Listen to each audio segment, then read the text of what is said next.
অন্যের ক্ষতি করতে চাইলে নিজের ক্ষতি হবেই। হয়তো ক্ষতির ধরন ও সময় একটু ভিন্ন হবে, তবে ক্ষতি হবেই।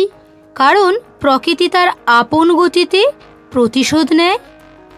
জীবনের প্রথম বস্ত্রটা পরতে হয় অন্যের হাতে, আবার জীবনের শেষ বস্ত্রটাও পরতে হয় অন্যের হাতে।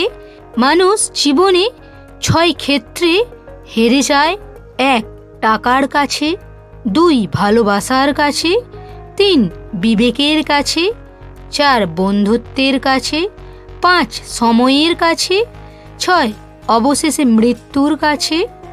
জীবনে খুশি থাকার সহজ উপায় হলো সেখানে যেও না যেখানে তোমাকে বুঝতে চায় না, যেখানে তোমার কদর নেই। যে সত্য কথা বললে রেগে যায় তার রাগ ভাঙিও না। যে তোমার চোখে নিচে নেমে গেছে তাকে কখনো ওপরে তোলার চেষ্টা করো না। জীবনে কোনো সমস্যা আসলে ভেঙে পড়ো না। যে আবহাওয়ার মতো বদলে যায় তার সাথে কোনো সম্পর্ক রেখো না। 1 বছরের কি দাম তাকে জিজ্ঞেস করো যে পরীক্ষায় ফেল করেছে। 1 মাসের কি দাম তাকে জিজ্ঞেস করো যে গত মাসে বেতন পায়নি। 1 সপ্তাহের কি দাম তাকে জিজ্ঞাসা করো যে পুরো সপ্তাহ হাসপাতালে ছিল। 1 দিনের কি দাম তাকে জিজ্ঞেস করো যে সারাদিন ক্ষুধার্ত।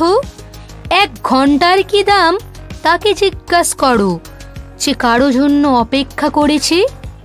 1 মিনিটের কি দাম তাকে জিজ্ঞাসা করো যে 1 মিনিটের জন্য ট্রেন পায়নি।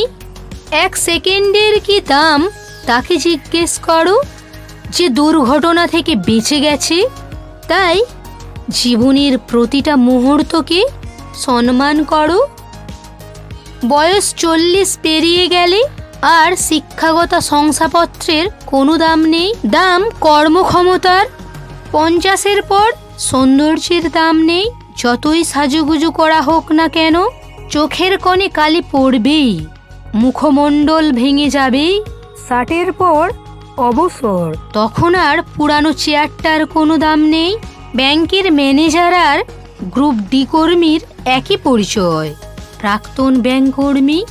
70-এর পর বড় বাড়ি আর ছোট বাড়ির কোনো তফাৎ নেই, কারণ ছেলেমেয়েরা সবাই বাইরে, বাড়িতে শুধু বুড়ো বুড়ি। 80-র পর টাকা থাকলেও আর কোনো দাম নেই, হাঁটা চলার ক্ষমতা থাকে না, তখন দরকার জনবলের। 90-এর পর বিছানায় পড়ে থাকা, তখন ঘুমানো আর জেগে থাকার কোনো তফাৎ নেই। তাই জীবনের প্রতিটা মুহূর্তকে বাঁচতে শেখো, যেন শেষ সময়ে গিয়ে চলে যাওয়া জীবন নিয়ে অনুতাপ করতে না হয়। খুশি খুশি এই পৃথিবী থেকে বিদায় নিতে পারো। বন্ধুরা, ভিডিওটা কেমন হয়েছে অবশ্যই কমেন্ট করে জানিও। কেন থাকতে আমি বিড়াল বাচ্চা নিয়ে ঘুমাবো?